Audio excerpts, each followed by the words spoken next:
Bom dia, eu sou o Fabiano, essa aqui é a Marina. A gente vai fazer o nosso trabalho sobre compensação, melhorando o fator de potência em cargas industriais.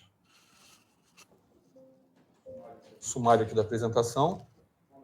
Vamos lá, introdução. O que é o fator de potência? O fator de potência é a relação entre a potência ativa sobre a potência aparente. Então, a potência útil que é utilizada sobre a potência total. Ele determina a eficiência que vai estar o funcionamento que vai ser consumida pelo cliente, no caso da concessionária. Esse fator ele é importante sempre estar próximo de 1, pois quanto menor essa distância, quer dizer que menos que a potência, no caso, não está sendo utilizada, a potência útil não é quase na sua totalidade.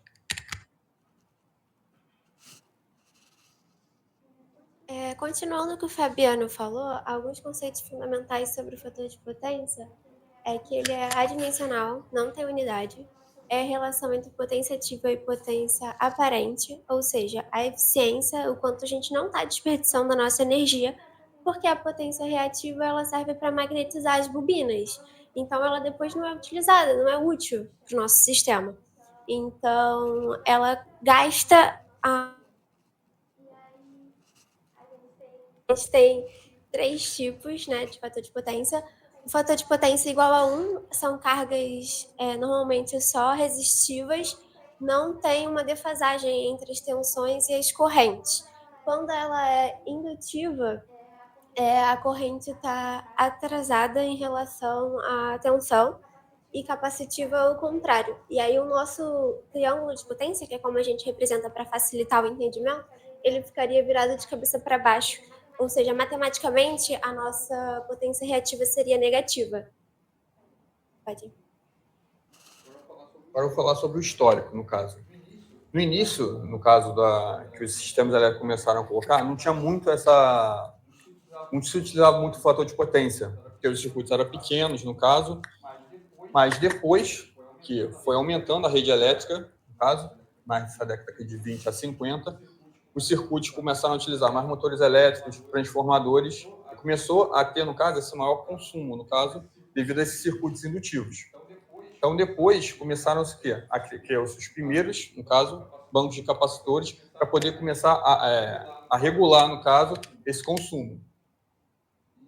E mais para frente, na década de 90, já começou a criar as regulações, no caso, a nossa, que é vigente, começou nessa data aqui, que foi de 92, que depois eu vou falar mais, e depois, com o avanço da tecnologia eletrônica de potência também, foi criado outros métodos, no caso, geradores de energia reativa, filtros harmônicos.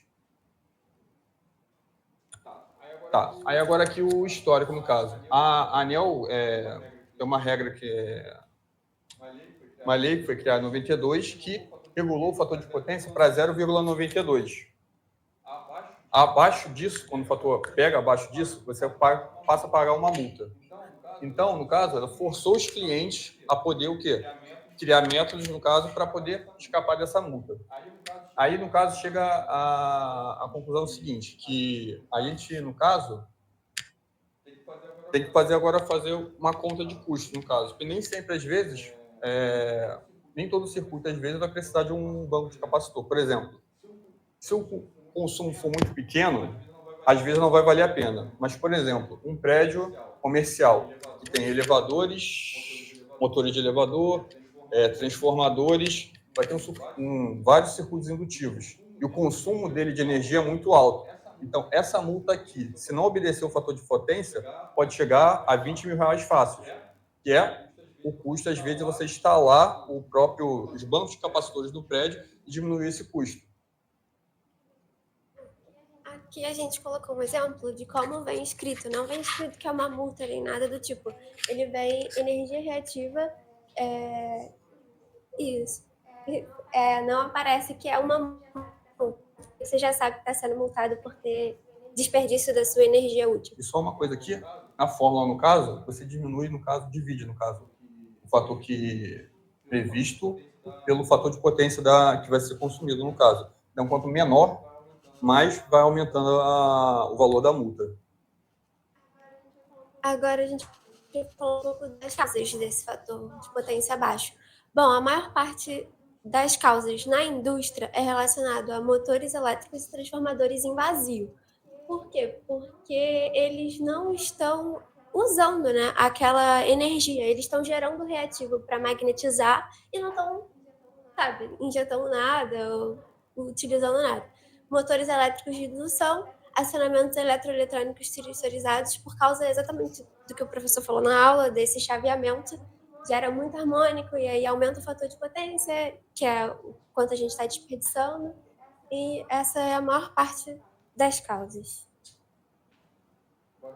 Agora, os métodos de correções. Eu vou falar basicamente do banco de capacitor, que é o mais utilizado. Eles podem ser instalados, no caso, nos próprios quadros. No transformador meio, já vem o banco de capacitor. Ele pode ser colocado em partes isoladas dos circuitos, por exemplo, onde há os motores elétricos, no caso, ou no próprio quadro geral, que seria a melhor forma, é o seguinte, que ele já, depois do circuito, ele já faz a correção já do fator de potência. Esse método daqui também, ele é muito bom, mas como eu falei, ele também gera custo, ele precisa de manutenção.